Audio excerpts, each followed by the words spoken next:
Igel Halverson.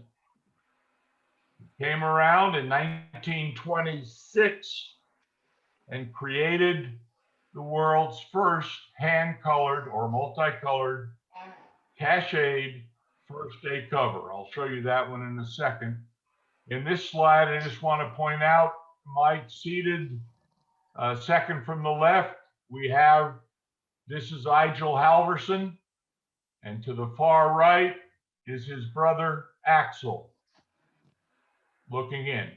The picture, by the way, is taken at a European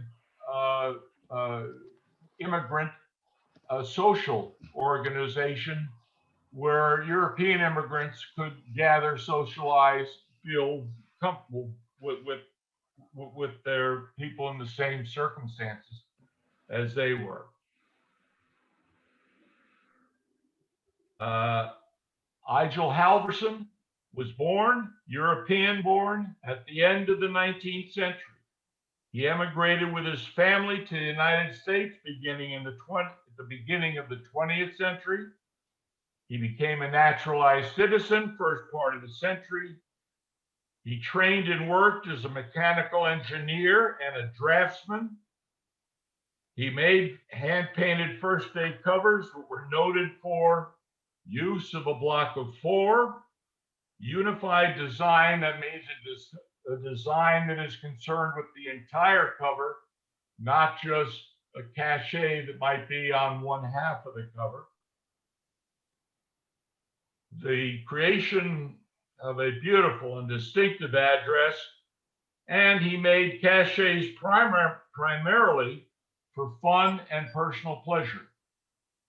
Now that biography that I just read you applies equally to our star of the evening, George Laffert. That same biography applies to him. And I pointed out to show that both men had a great deal in common.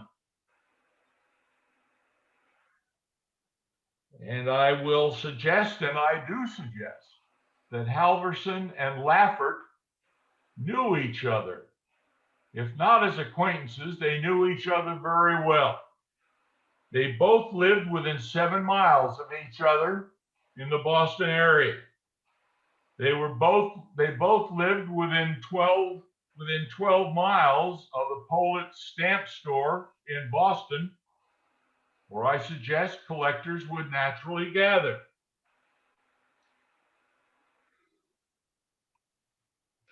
The cachet on the bottom, I want to point out, is something most unusual. Halverson has created here a triple event cover. Its primary purpose is for the July 4, 1926 celebration of the 150th anniversary of the United States. It's one of the very few covers, and certainly one of the very few cachet covers that were actually canceled on July 4th, the actual anniversary.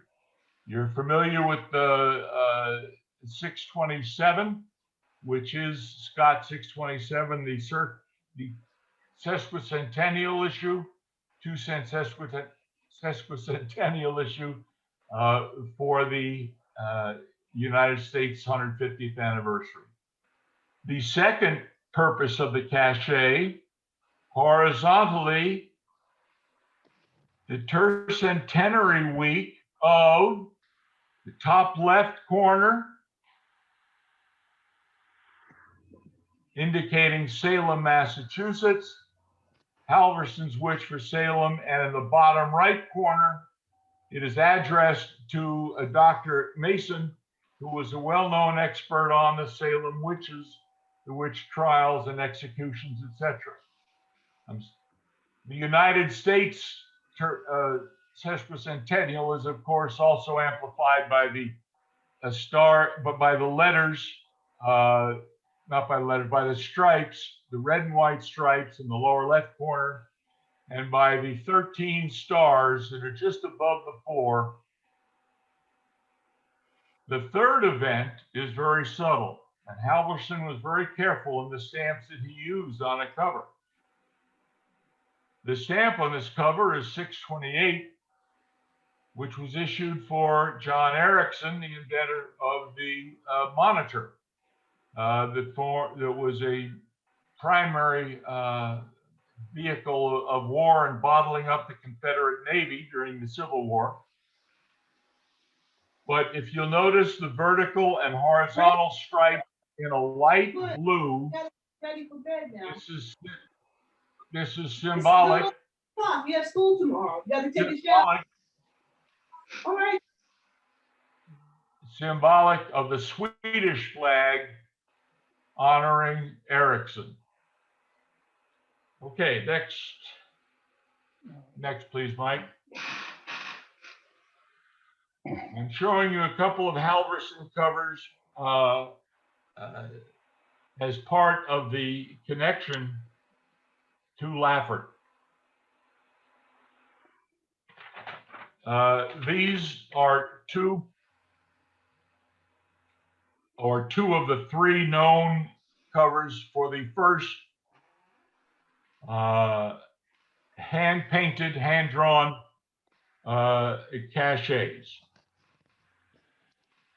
And again, point out these are done primarily for personal pleasure. He addressed them to himself. There's no indication that he was selling covers, at least this early. Next slide. Next slide, Mike. These are two covers. Halverson was in love with Lindbergh, and these are the only the cover at the top is the only cover that I'm aware of that was issued to celebrate Lindy's crossing of the Atlantic in May of 1927. This cover he made, it's dated June 14, 1927, and I went crazy trying to figure out what the concordance was for that date. And I discovered that it was the date of an award dinner given by the city of New York. There were several hundred, I think there were at least 400 people that attended this event. It was a big event at the time. And that's the reason for the issuance of this cover on June 14th. The bottom is a first day cover of C10. Just a gorgeous airmail cover. Next, cachet, or next slide, Mike, please. These two covers were made by Halverson for the first flight, CAM #1, contract airmail #1 route between New York and Boston and the return flight. He obtained help from people in New York in order to mail covers back and forth. But one reason I wanted to show you these two covers, in 1926, these were issued on July 1. Note the addressee on the bottom cover of Mrs. H. Whitmer, who lives in Canton, Ohio. Next slide, please.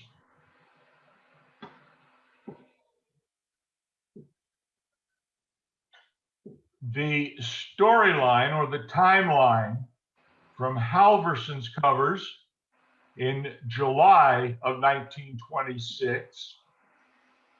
This cover is issued September, I believe it's 22, yes, 1926. An interesting event took place during the summer of 1926. There was a convention, a national convention of the SPA, the Society of Philatelic Americans, which existed at the time. That convention was in August, August 9th to 11, 1926. Now look at the timeline. Halverson sends a painted cover to Mrs. Whitmer in Ohio in July. This convention takes place in Cincinnati, Ohio, the SPA convention, in August.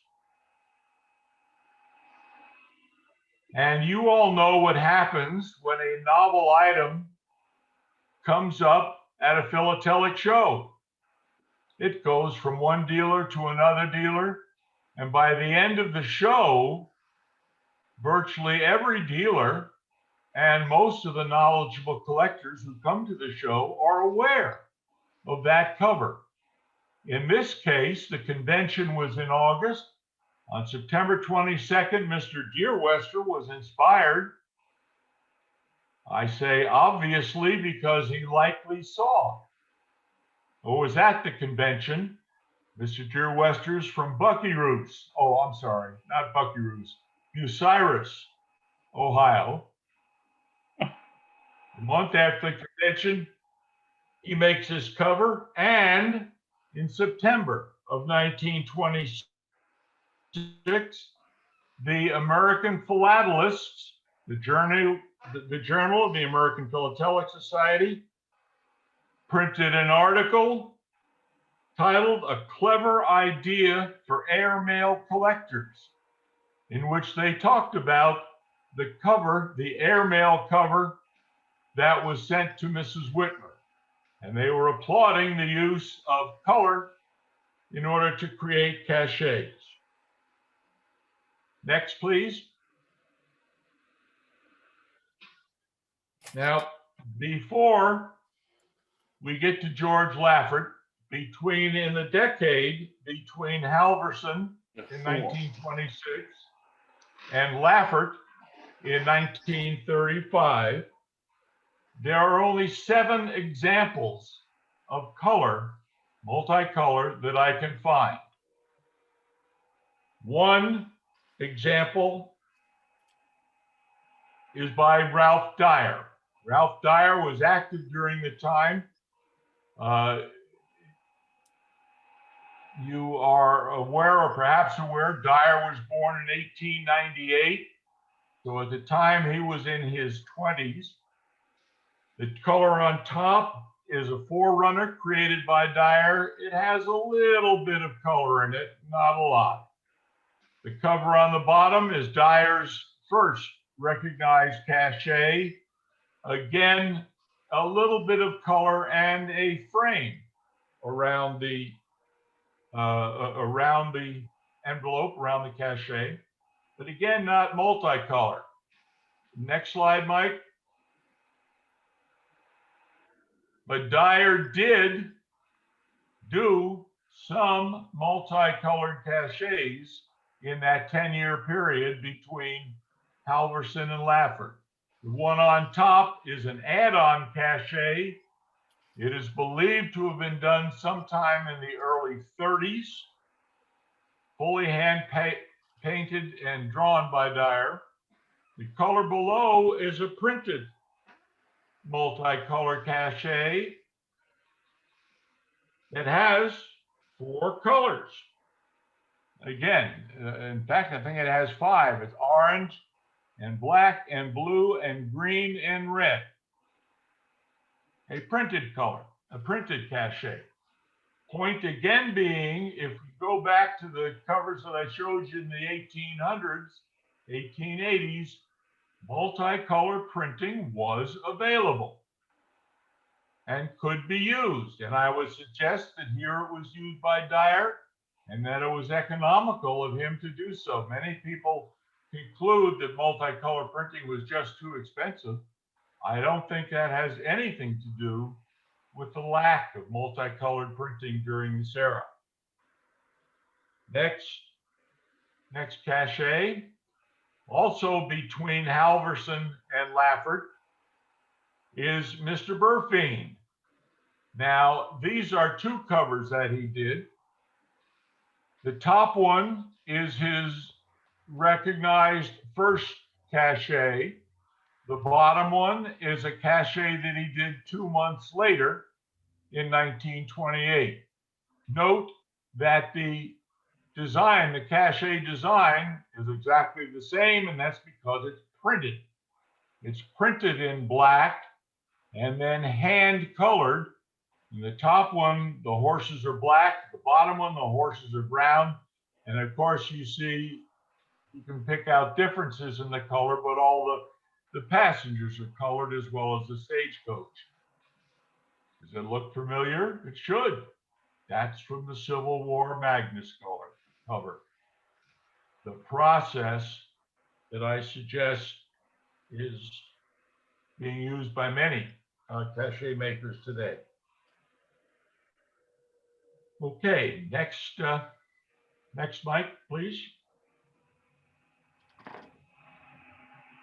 Again, in the 10-year period between Halverson and Laffert, we do have two more printed multicolored cachets, the one on top.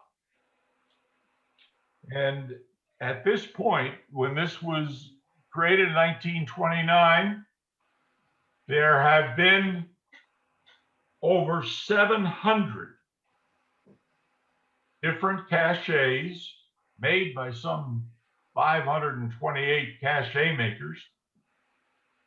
None of them were multicolored until the top one, when Edgar Lloyd Emmy did his cachet in red, blue, green, and gold.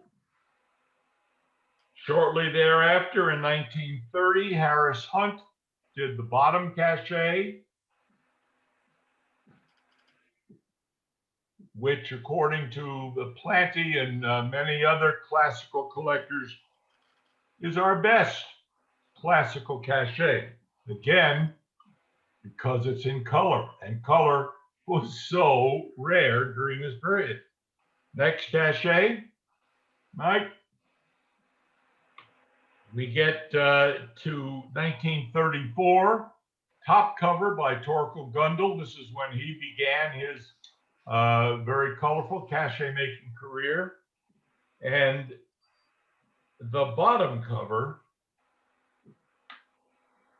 was done by an ace. That's Art Cover Exchange. You will perhaps have heard that, but I have realized now the Art Color Exchange was extremely important in spreading the concept of multicolored or hand-painted cachets. The Art Color Exchange was founded in November 1934 by Leonard Turley. According to him, they had over 600 members during their period of existence who created over 30,000, Turley estimates between 30,000 and 100,000 painted cachets on a worldwide basis. They had members in every state of the Union and in many countries overseas.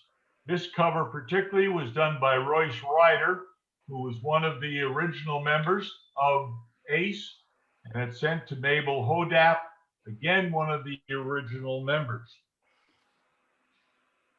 The ACE membership included many first day cachet makers such as Zube, McIntyre, Adler, and Florian Edmiston. The purpose of the group was simply correspondence, to share the members' love of art. That's what the exchange is all about. Alison Cusick, in an article in Linz, suggested that the multicolor hand-painted cachet was a child of the Depression. And I find that I must agree with him. His argument was that because of the Depression, traditional philately had become a little too expensive for many people. Shut-ins, particularly shut-ins at various institutions, had no availability really to philately. But Turley put an advertisement in a magazine that said, "Send me a hand-drawn cachet and I'll send you one back." 20 people responded to his ad that bloomed into the foundation of the ACE membership. 25 cents a year was the fee that he charged just for doing various lists of the membership.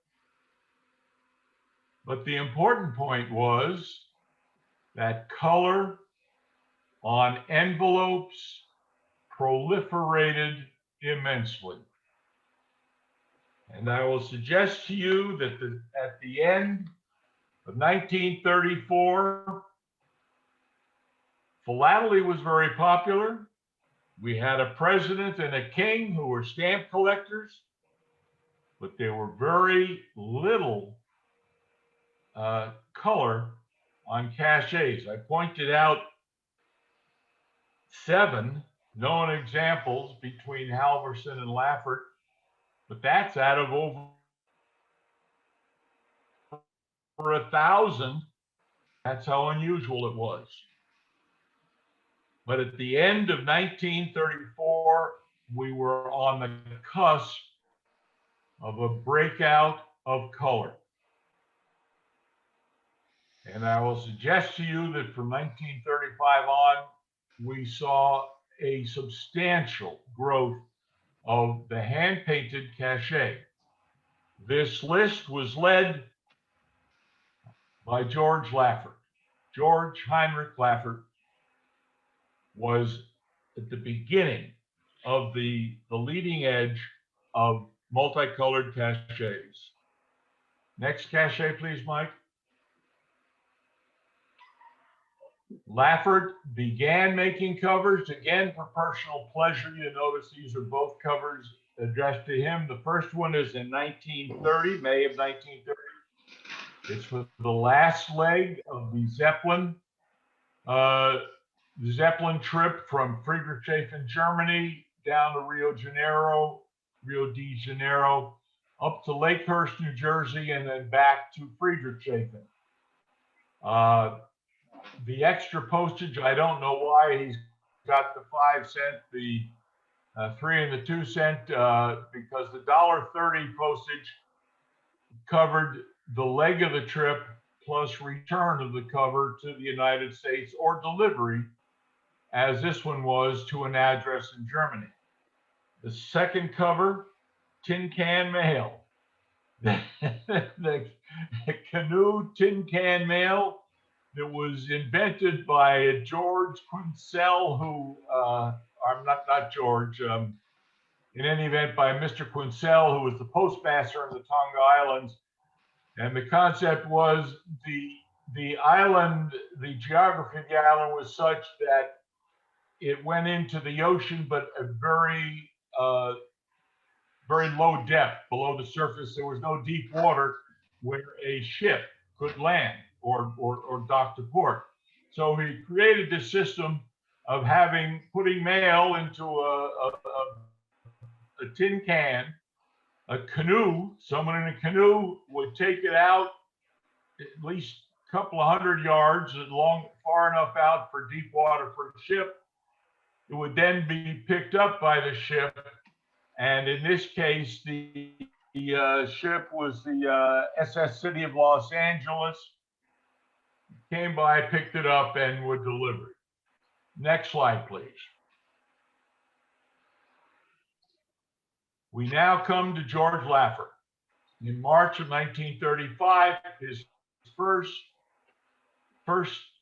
day cacheted first day cover was for the Farley issue of the National Park Series.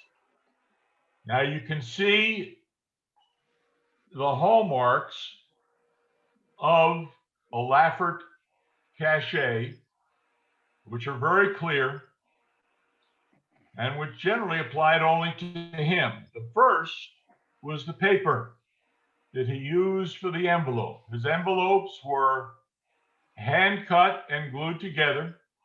He used a very high quality a high rag content type paper. Dave Bennett will tell you how important paper is in the making of a cachet. This was unique. With one exception, nobody else ever used this paper on cachet.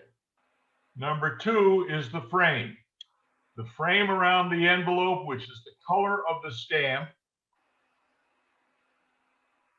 was intended to create or intended to frame a work of art so that the eye would see the entire cover as a work of art, as opposed to the standard cachet cover, which was bifurcated. Cachet was on the left, stamps and address were on the right, and no relations or no design relationship between the two. Laffert designed his covers to be complete units. And as part of that, you see the blank spaces on these covers. This happens to be an unaddressed set, but you can see the blank space where he left for his address, which was done in a very unique handwritten or hand-printed style. It was unique to him. A third hallmark of a Laffert cover is the use of a block of 4. Almost all of his covers use a block of 4. If you see a cover that purports to be a Laffert and it's just got a single stamp on it, beware, watch out. He used the block of 4 as part of his design concept, which again was to create a piece of art, something that would be appreciated in its entirety. And when you look at the cover, when you hold one in your hand, instead of saying that's a nice cachet, the normal reaction would be, wow, what a beautiful cover. Because the eye would see the entire thing. Okay, next, Mike, please.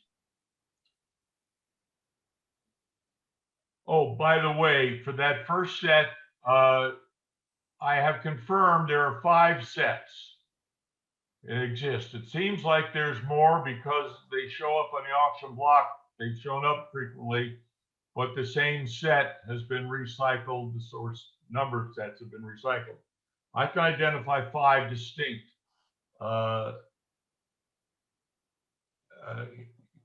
for his first issue.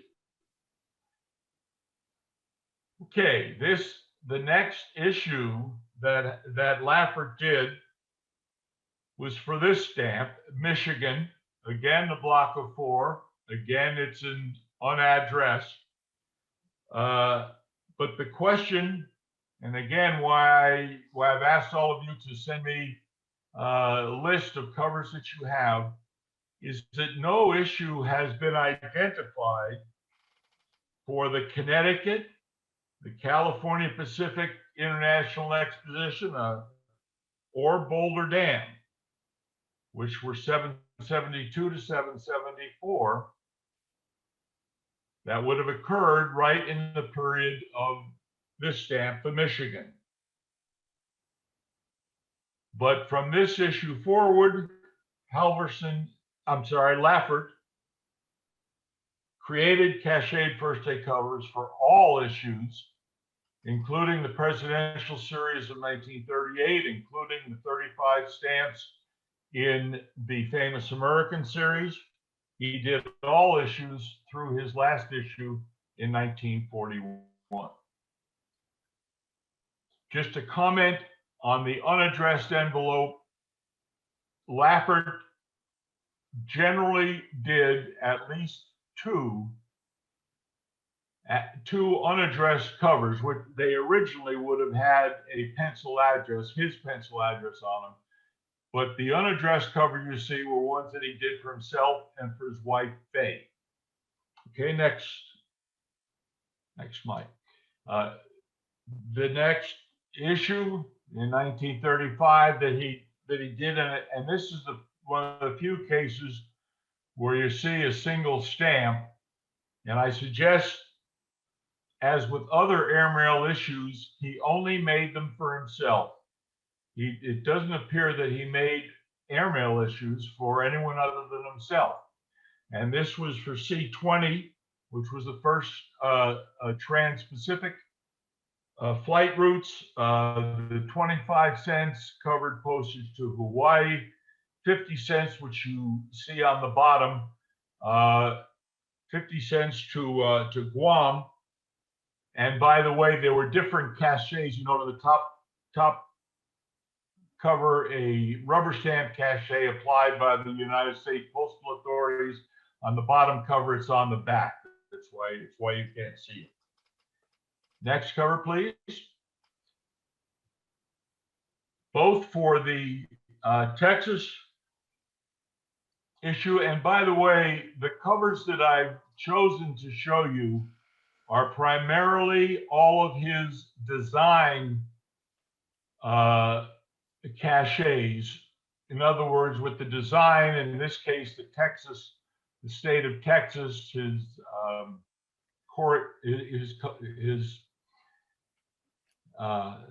design of Texas, as opposed to the cachets that are purely text. He did a lot of cachets that just had text on them with no design. And I simply selected most of the design covers because they're the most interesting. The bottom, you have what appears to be an experimentation by Laffert, where he doesn't use any color. He just did the design of Texas in the purple of the stamp. And I've noted no other cachets where he did that. Obviously, he's experimenting here and he didn't like it very much. Notice also that he tried to get the cancellation right in the middle, bullseye cancel of his blocks of 4. It wasn't successful all the time, as you might note on some covers, but generally he was. Next cover, Mike. Again, this is a Rhode Island cover with both design and text. Here you see the cancellations outside of the block. It's not what he intended. But the bottom cover, which again has a single stamp on it, one of the few I've noted, but that's not a mistake. Notice that he put the design of Rhode Island right in the middle. He's not intending to put any text on it, but he sent it to Mrs. Hayliger DeWint.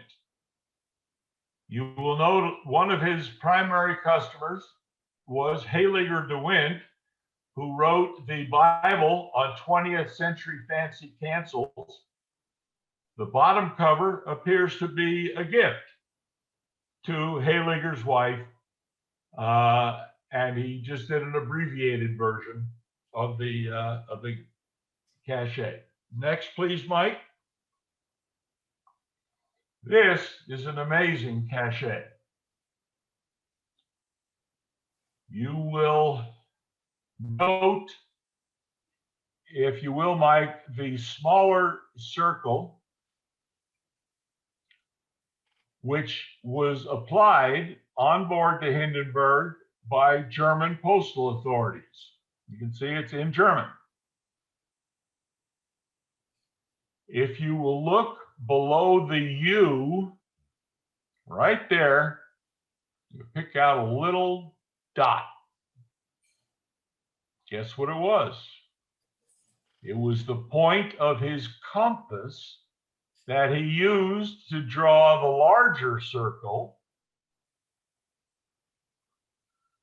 into which he then put the design, the cachet of the flight route from Friedrichshafen to Lakehurst, and together with the information about the flight, that it was 3,895 miles and it took 61 hours.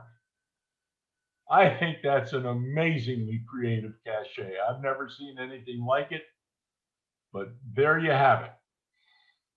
Okay, come back out so we can see the bottom or, oh, just go down to the bottom, Mike. That's good. That's good. This is a piece of blueprint paper. In every Laffert cover that I've seen, he used 2 or 3 pieces of blueprint paper, exactly like this, cut to size to be stiffeners in the envelope. It worked well. And of course, the blueprint paper was chemically inert, though it didn't create any problems with the cover. One way of identifying, again, a Laffert cover, because it will contain in it a blueprint stuffer, every cover I've seen. Note the bottom left, we see the initials drawn by GHL, George Heinrich Laffert. This is the company that he worked for, an international company. As you can tell, is the product for Anglo-Persian Oil Company in Persia. The equipment that he was designing are large, massive pump. I mean, if you wanted to put a pump or a heater in a battleship, this would be a company that would design that. But that's what Laffert did. Okay, next mic, please. Okay, this is part of the Army-Navy series. I only included one of the covers because they're all similar in design, namely with the block of 4 and the text. He did, of course, the entire set. The bottom, oh, and notice, by the way, as we go along, you'll see a lot of covers addressed to either Mr. Frost or to his daughter, Miss Mildred Nutter Frost, but they're all addressed to the poet's address. He was a stamp dealer in Boston. And this is why I suggested that both Laffert and Halverson were within 12 miles of this stamp store. It hardly seems conceivable that they did not meet and did not know each other at the time. The bottom is a card. He intended to do it for all 5 of the, in this case, the Army stamps. But you can see he ran into problems and discontinued. The middle stamp, the first stamp has its own cancel. The 2-cent red has its own cancel, but it's a flag type cancel and the lines carry over. He put the 3-cent stamp over it, but then apparently realized he's going to have a hard time getting cancellations for the 3, the 4, and the 5. It was never finished. Okay, next, please, Mike.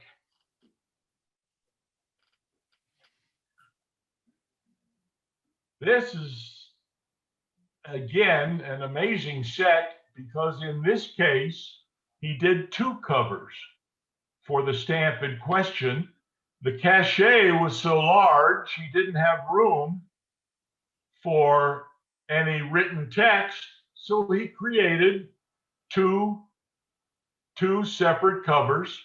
One, the block of 4 with the design of the Great Lake area, and one in the same style as the Army-Navy series, where he could include text on either side,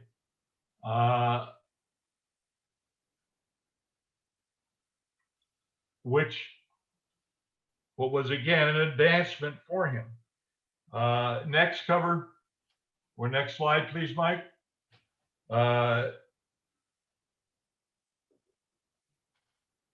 The Virginia stamp, or Virginia Dyer issue.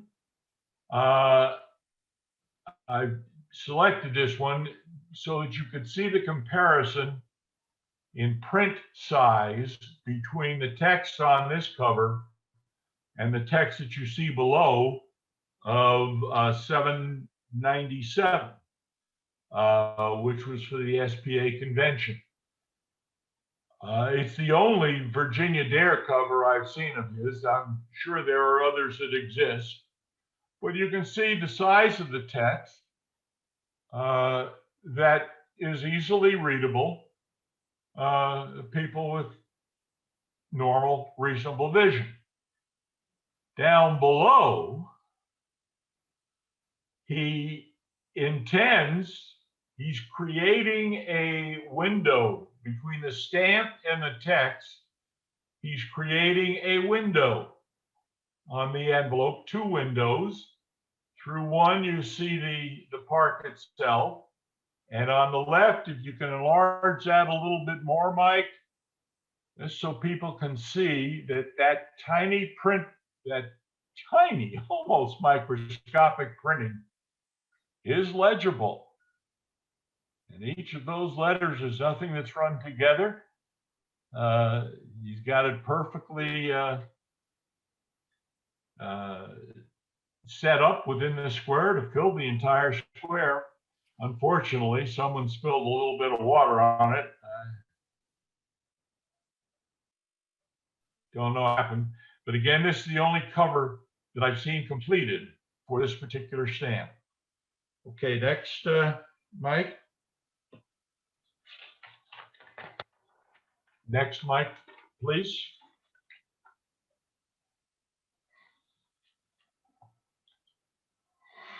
Okay, this series, I've included all of the issues in the series only because to me they're just stone cold gorgeous, and because it took me forever to put together a matched address. The set with the matched addresses all to Heiliger de Wind. The set had been broken up some time before, and it took me quite a while to recreate this set. Note, if you will, on the top cover, the Hawaiian Islands, note the way that he represents water by multiple blue lines around the island.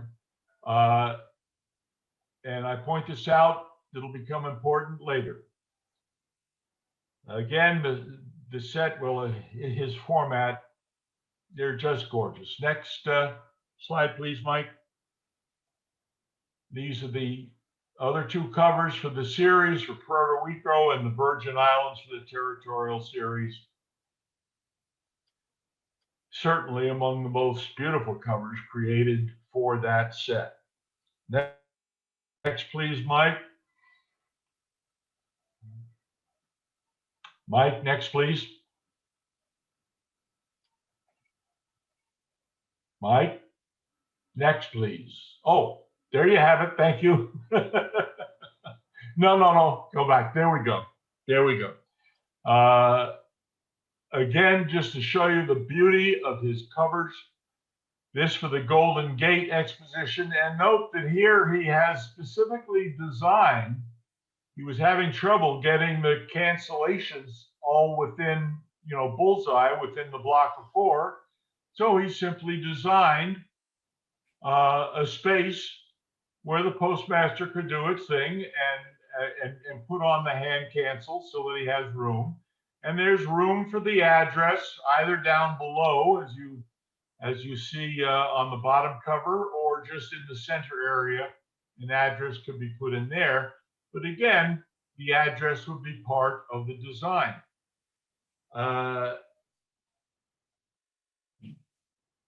The bottom cover was, he used metallic silver. All of his cachets and covers were done in pen and ink.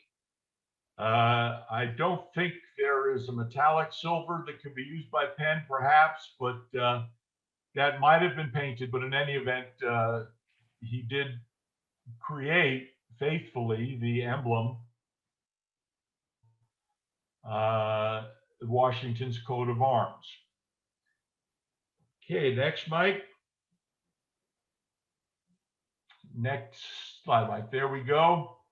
This is one, of course, he did 4 covers for the Northwest Territory. This is one for South Dakota. The other 3 are, of course, are similar with the design and text of the individual state. But with this cachet, with this issue, we have a little bit of humor. Notice pencil address to his wife, a true first day cover. At least all the mothers who's changed dirty diapers are familiar with. Okay, next slide, please, Mike. Thank you. This series he did for the Pony Express issue, he did 3 different covers and addressed them. The ones that I've seen have been addressed to him, so I don't know if he sent them to any of his other friends or customers. But the first 2 covers are for different parts, or the 2 ends of the Pony Express route. One cover is for St. Joseph, and you can see he's got the cancellation of the top cover in St. Joseph, Missouri. The text is different than the text below on the cover for Sacramento, which was the other end of the route. But he had separate covers with different text for the issue. Now, take a look at this next cover. This, ladies and gentlemen, I believe is one of the great covers of the 20th century. Look first at the concept of the design. The design visually covers airmail to special delivery service, from horse to airmail to special delivery service, and includes postage for airmail, which was 6 cents at the time, a 10-cent special delivery stamp to ensure special delivery at the end to him in Arlington, Mass. And look at the detail on that cachet. It is just, well, there's nothing else like it. And again, notice the use of the lines on the left side, the Pacific Ocean, the various lines representing the ocean. Interesting comment. This cover is dated on April 3 at 9 a.m. in Sacramento. There's a back stamp on it indicating arrival in Arlington, Massachusetts on April 5 at 1 a.m. Total time of 40 hours to get it across country and delivered. Compare that with your experience today in getting mail across the country. I just sent a priority mail letter 2/3 of the way to Iowa, paid almost $8 and was promised delivery within 3 days. In fairness, it actually arrived in 2 days, 48 hours, but still, well, I'll leave it at that. Next slide, please, Mike.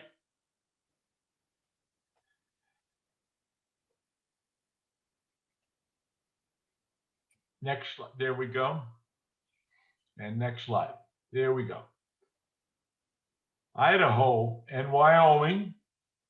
Notice, by the way, the address on the top cover to Miss Mildred Nutter Frost. It's actually to her home in Newton Center, Massachusetts, which again was just about 5 miles from the Pollitt Stamp Store in Boston. but it's the first cover I've seen with her actual address instead of being addressed to Mr. Politz, care of Mr. Politz. The bottom cover is an unfinished cover, again addressed to himself, and I believe intended for himself, but it doesn't even have the ink frame, although you can see where he's penciled, where the frame would go in ink. But the design is simply the original sketch of the outline and the rivers that, of course, he would fill in with color as he has with his others, but just to see a work in progress. But again, a block of 4, space for the cancellation in the middle of the cover. Okay, next slide, please, Mike. The top is for Coronado issue. To me, this is a very colorful cover because of his use of the pink or salmon color to show the route that Coronado followed. And again, the cancellation was supposed to be a socked on the nose in the middle of the block, but it carried over to the design. The bottom cachet is his last cacheted first day cover for the Vermont issue in 1941. If you would blow up the address, please, Mike. The address on the bottom cover. Here we go. Please notice the way he formed his A, the lowercase a, both in Pleasant and in Massachusetts. It is clearly a 2-stroke process. He does the back of the A and then forms the other part of the letter. I point this out because of the next slide. If you would, Mike, the next slide. This is a cover that appears to be a Laffert. It is a faux, or I wouldn't call it fake because it was intentional and was done with Laffert's help, but it was not done by Laffert. But it has so much of the indicia of a Laffert cachet. The frame in purple, the paper, the envelope is exactly the same paper that Laffert used. Exactly the same paper. He used Laffert's paper. The concept of the design, but only a single stamp. And note the address. Now this cover fooled everyone, including myself, who thought it was a Laffert. Fooled Jim McCusker, fooled Doug Weiss, fooled myself. Any knowledgeable collector, and a very knowledgeable collector who collected a lot of Laffert covers, who thought this was a Laffert cover. Blow up the bottom part of the address there. There we go. You can see how the A is formed. Different A, isn't it? Different handwriting. Go to the bottom, to the cover on the bottom here, or not the cover. Inside the cover was it 3 pieces of blueprint paper, exactly like Laffert did. Well, the only thing I could conclude was that this was done by a co-worker of Laffert that he was mentoring, someone that he worked with and who picked up the stiffener, the paper, who learned about Laffert's paper and the design concepts, but it's definitely not by Laffert. Next slide, please. The top cover addressed in pencil for return from the postal authorities is to a W.A. Gustafson. And it's in pencil, just like Laffert did. Then the bottom cover is an inked version. And I'm relatively certain that it was Mr. Gustafson who worked with Laffert and who created some first day covers very similar to Laffert. As I said, fooled everyone, even the recent Harmer auction that contained a lot of Laffert material, misidentified this as a Laffert, and of course, being very people of integrity, Harmer removed it the minute that I did an analysis on the cover and pointed out to them and to Doug that they were not by Laffert. Note, if you will, the water around the islands. That is not the way Laffert did his water, as I showed you before. The background is painted. Laffert did not paint his background on his cachets. Okay, this artwork is definitely not by Mr. Laffert. But as I say, one of the fun parts of the hobby, we run into this now and then and have a little bit of fun in analyzing it. Okay, next slide, Mike. These covers are during the end of Laffert's career in first day covers. He did, I have at least 10 covers that he did for the foreign airmail routes that were developed and developing, say around the end of the 30s. It appears every cover that I have is addressed to him. So it appears that he was doing this purely for personal pleasure. He didn't create any cachets. He just used single stamps. The cachets are all the rubber stamp cachets created by the postal authorities.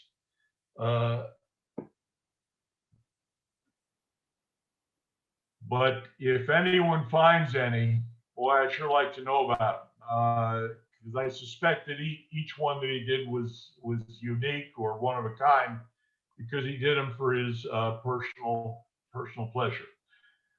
It appears that of his production, it appears that perhaps 2 sets were sold. I suspect that Mr. Frost and his daughter Mildred Nutter Frost were one of his customers who likely paid for their covers, and the other was Haliger de Wint, again, who likely paid. We don't know for certain, but Laffert was not doing this for profit. He was doing it for fun, and indeed, he left us with a legacy of some beautiful, beautiful covers. And this kicked off, as I indicated, this wave at the beginning of 1935. From then forward and through the 40s, there was an explosion of color that we will perhaps look at if there is a second part to this series. Okay, the last color, Mike. That last slide, I'm sorry, not the cover. A little plug for AFDCS. If you enjoyed the seminar, please come and join us. I can tell you from my experience, it's just been a wonderful, wonderful period. People are the most important thing in this hobby, and especially when it comes to collecting first day covers, people are what's important. So with that, I guess, Mike, do you want to open up for questions? Yeah, anyone can, thank you, Bob. Anybody can unmute their line and feel free to toss out any questions and we can revisit anything that anybody would like to. Yeah, as I as I mentioned, I included my email address. I'll be glad to correspond with anyone who has serious interest in Laffert and questions about him. Please send me your information on the issue and the addressee of any Laffert covers that you do have. Bob, I have 796, but it's unfinished. Yes, as I said, that was the only Cachets Virginia Dare that I have, Roland, or that I've seen. Yeah, I'll send you a copy of the unfinished one. I appreciate that. I appreciate that. It was the same. It was the same with the next issue, the 797, where the cover that I showed you was the only one I've ever seen, and no one else that I corresponded with, Doug or Eldon Moeller, had seen another. But I do have an unfinished version of 797 that Mark Goodson found for me. Yeah, I also have a 798 that's a little different than the cockpit one that you sent me a few years ago. Oh, well, he did do different designs for the same issue. They're not all replicas of each other. Yeah. So he experimented and sent different designs on any given issue. You mentioned that you think that he did approximately 5 on most of the issues. Do you have a list of the different people? I mean, have you put together a list of the different people he mailed covers to? Well, I've created my approximation. In the general issues after his first, Haliger de Frost and David Nutter Frost, or David Frost, appear consistently and throughout. So that's why I suggest that they were perhaps subscribers. It appears also that for each issue that he made, he did 2 covers that are either unaddressed or pencil addressed. And he intended those for his personal use, for he and Faye. And I see Mick holding up a fake one of the Gustafson covers. There you go. Yeah, thank you for pointing out that what I thought was a Laffert is not, because it's a Gustafson. Like I say, it really sneaky because he used Laffert's paper, he used Laffert's cover, he used the design concept, and he used the frame. And I want to illustrate what you just said about experimenting with different designs. This is your cover. You sent me a copy of it. Mm-hmm. All right. And I just wrote on it because it's not a real envelope. It's Bob Levin's cover.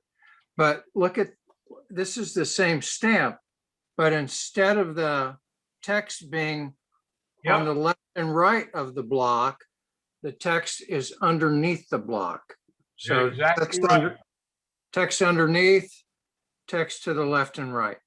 Yeah, no, exactly correct. To use different formats for the Army Navy series, he used different, particularly for the Army series,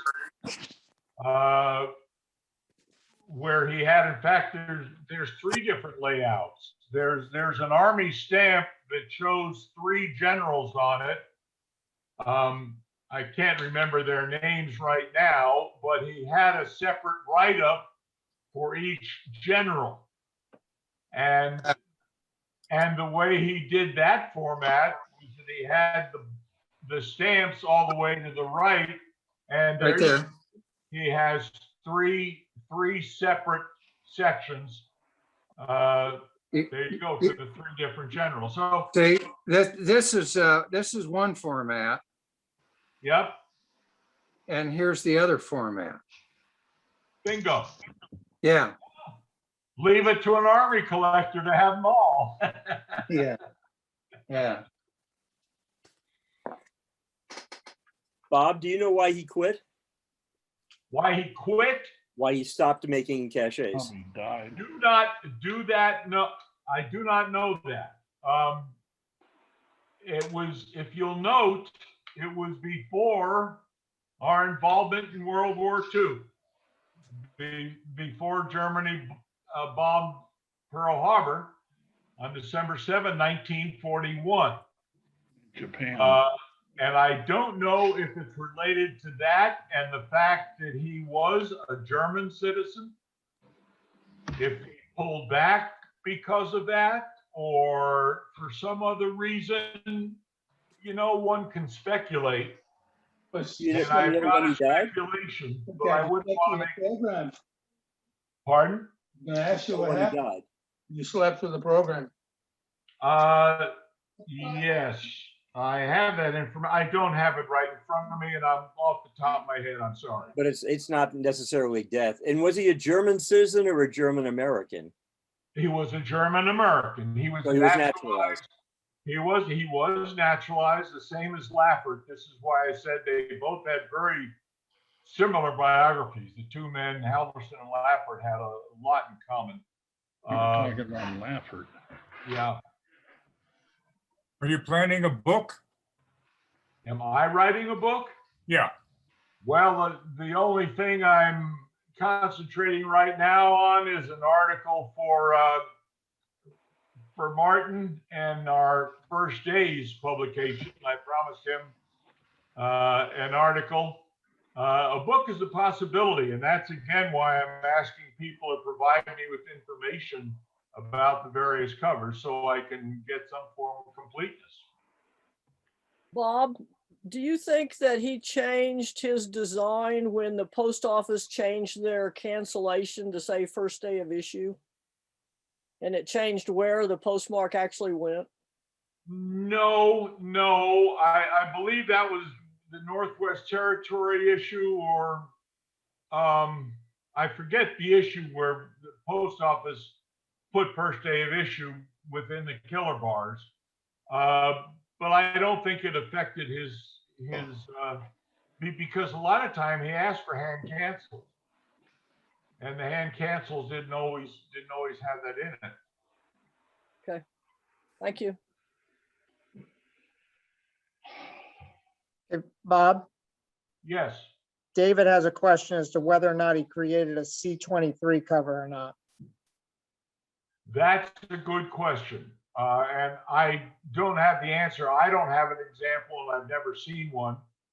I would suggest that it's likely that one existed, but if he did a cover, there's likely only one made, because that was an airmail issue. And as I mentioned with C20, the airmail stamps or the airmail covers were addressed only to himself. Just like his very, very first cover, the first one I showed you, the Zeppelin, the $1.30 Zeppelin. Again, I suspect that's a one-of-a-kind cover addressed to himself. And so if C23 is one of a kind, then there's every possibility it could be lost or still sitting in some collection somewhere.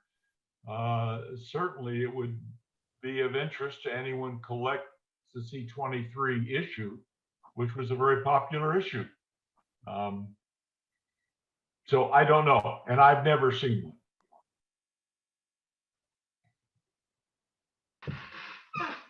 one. What's your definition of a multicolor? How many colors does it need? When I say multicolor, I mean at least four colors. Four colors, because that's the basis of offset, of all multicolor offset printing or lithograph printing. You consider But most dealers that I've spoken to, that seems black a sort of color? common. Do Pardon? you consider black a color? Yes, of course. Okay, here's It's another not. multicolored from the 1932 Olympics. Well, I've never seen that cover. Can you hold that up again, Glenn? Hold a little higher. Oh, I'm A sorry. little higher. Yeah, okay. There we go. Oh, that is a printed cachet, is it not? Definitely. And it's in different colors on here. Well, Sometimes, that's good to know. That's one I missed. sometimes the clothing is blue, and then a few on the other ones, the clothing is brown. Very interesting. Thank you. Thank you.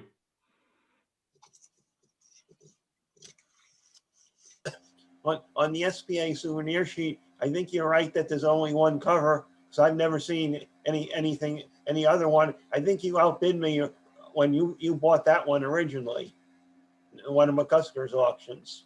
That could be most, I've got a lot of stuff from Jim. But that's the only one I've ever seen. I've been collecting that issue for 30 years. Ah, well, then there's verification. That is interesting. If there's another one, whoever hasn't put it on the market, it was not in Eldon Muller's collection. So that's probably the only one. And again, you mentioned the incomplete one. Eldon did not have 797. That's correct. Because I corresponded with him for 10 years about our Laffert covers, and he never had one, never seen one, and asked me if I'd ever seen one. Of course, I shared mine with him. The question, Foster, the one that I have that is unaddressed, would you like to see a cover that? It doesn't have a cachet on it. It's just the canceled stamp and the frame. I'd love to have it for my collection, but I guess you're not selling it, so. No, not selling it, but I'll be glad to send you a scan. If you get a chance, please do. It'll be good reference material. I will. When I finally get around to exhibiting it, I'll have to tell the judges that's the one cachet I don't have. No, don't tell the judges that at all. Oh, if they know it exists, the synopsis probably should say what's not there. Yeah, let them figure it out. Good attitude. I don't know, do we have any judges here tonight? I know we have exhibitors. You said the Vermont State Hood stamp was the last, right? Correct. His last cachet first day cover. I just sent you a scan of this one. Yes, I believe I've got it. Isn't that Iowa? No, that's Vermont. If yes, I don't. If somebody would let me share, I could put it up on the screen so you can see it better. Yeah, but pull back just a little bit so I can see the host. It's a pencil address. Yes, it's Bay Laffert, 163 Situate Ave. Yep. Street. Yeah, that's his wife. Is there a ink frame? No, pencil. Okay, he didn't finish that one then. Yeah, that's right. He didn't finish that one then.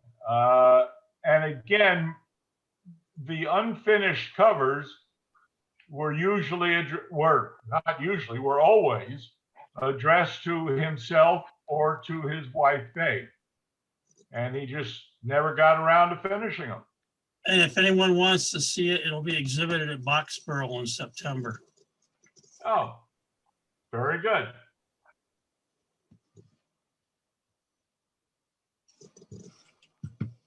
Well, if there are no more questions, I think we'll. Oh, thank you.